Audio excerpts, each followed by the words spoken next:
So your math teacher has been telling you that whenever we divide by a fraction, we should keep change and flip. But why do we do this?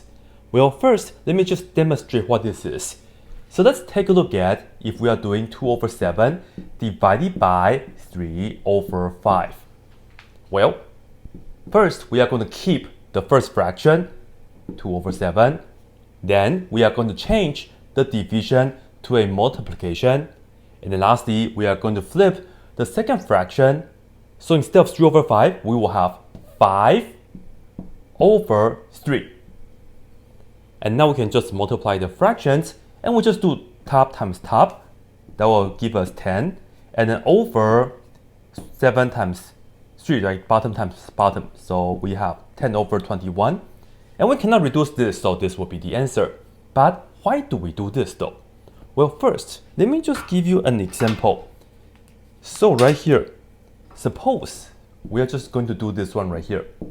Let's say we have to do 2 divided by 8.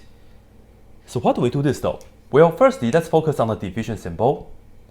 We can put this down as 2 on the top over, for the division symbol, this, which is the 8. And then right here, once we have this, we can of course reduce it, 1 over 4, right? So just like that. So the key right here is that we have the division is the same as the fraction bar. Now, let's go back to number 1 again. So this is number 1.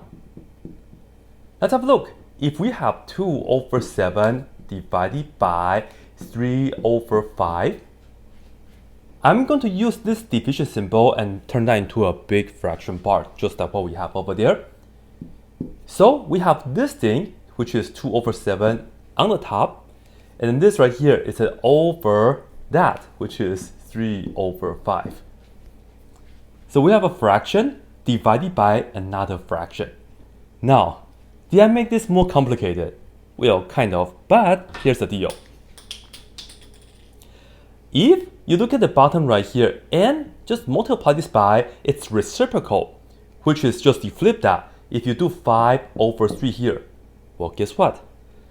5 and 5 will cancel, 3 and 3 will cancel. That's really nice, right? Guess what though? Whatever you do on the bottom, you will just have to do the same thing on the top. Aha!